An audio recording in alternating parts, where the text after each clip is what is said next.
Assalamualaikum warahmatullahi wabarakatuh. Saya Audrey Afilia dengan NIM 2104316 ingin mempresentasikan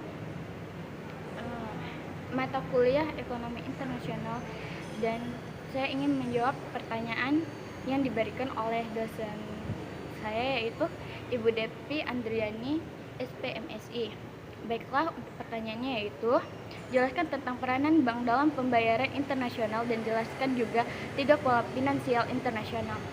Yaitu di sini ada jawabannya, yaitu peranan dalam pembayaran internasional adalah sebagai perantara atau mediator antara pihak penjual dan pembeli yang berada di negara yang berbeda.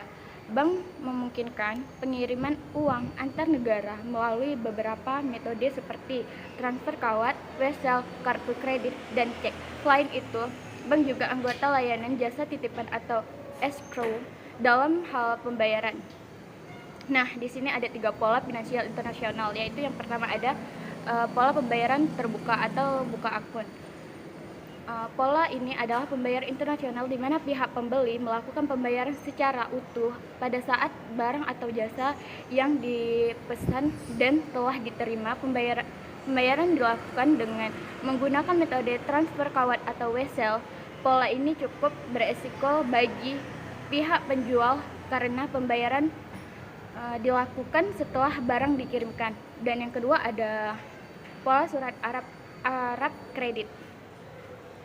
Surat Arab kredit adalah jaminan pembayaran dari pihak bank kepada pihak penjual. Pihak pembeli membuka surat Arab kredit dan menyetujui pembayaran pada saat barang telah diterima dan sesuai dengan persyaratan yang telah disepakati. Pola ini lebih aman bagi pihak penjual karena pembayaran dijamin oleh pihak bank. Dan yang ketiga ada pola pembayaran tunai atau uang tunai di muka. Pola ini adalah pembayaran megang di mana pembeli melakukan pembayaran secara penuh sebelum barang dikirimkan. Pembayaran dilakukan dengan menggunakan transfer kawat atau kartu merah.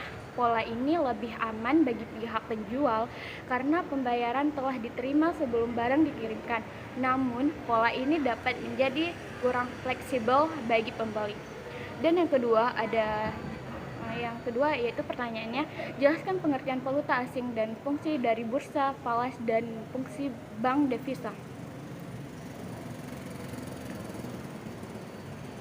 Jawabannya yaitu valuta asing atau falas adalah istilah yang digunakan untuk menggambarkan mata uang asing yang diperjualbelikan di pasar keuangan global. Fungsi utama dari bursa falas atau pasar falas adalah sebagai tempat di mana perdagangan falas dilakukan oleh pihak-pihak yang berkepentingan seperti bank, perusahaan multinasional, pemerintah, investor swasta, dan spekulan falas. Bursa falas memiliki fungsi sebagai pusat perdagangan di mana kurs mata uang asing ditentukan oleh penawaran dan permintaan dari pelaku pasar. Sedangkan bank devisa adalah bank yang memiliki kewenangan untuk melakukan transaksi yang berkaitan dengan falas. Fungsi utamanya adalah menyediakan layanan perbankan yang berkaitan dengan falas. Bank devisa juga berperan sebagai penghubung antara para pelaku pasar dengan dan dengan pasar falas global, sehingga memungkinkan mereka untuk memperoleh informasi akurat tentang kondisi pasar dan bertransaksi di pasar falas. Bank devisa juga memiliki peran penting dalam menjaga stabilitas nilai tukar mata uang dalam negeri. Dan yang ketiga ada pertanyaan, yaitu jelaskan apa yang dimaksud dengan arbitrage beserta contoh. Arbitrage adalah praktik memanfaatkan perbedaan harga antara dua pasar untuk mendapatkan keuntungan tanpa risiko. Dalam arbitrage, seorang investor membeli suatu aset di pasar dengan harga yang rendah dan menjualnya di pasar dengan harga yang lebih tinggi. Hal ini memberikan keuntungan yang mudah dan sebuah risiko karena harga di pasar berbeda lokasi, dan selama perbedaan harga mencukupi untuk posisi penjualan dan pembelian terkait biaya, investor dapat memperoleh keuntungan. Nah, di sini contohnya yaitu arbitrage mata uang. Seorang investor membeli dolar sebagai di bursa saham baru New York dengan 1 US dollar yaitu sama dengan 0,90 euro, dan kemudian mata uang yang sama di bursa saham London dengan nilai 1 US dollar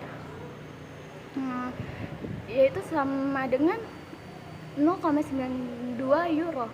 Setelah menghitung biaya transaksi, investor mendapat untung sebesar 0,02 US dollar per dolar. Kondisi perekonomian sebagai atau Inggris berubah secara dramatis. Dan di sini ada pertanyaan yang keempat, yaitu menjelaskan apa yang dimaksud dengan hedging beserta contoh. Hedging merupakan tindakan untuk mengurangi risiko atau kerugian yang dapat terjadi pada investasi, perdagangan, atau keuangan.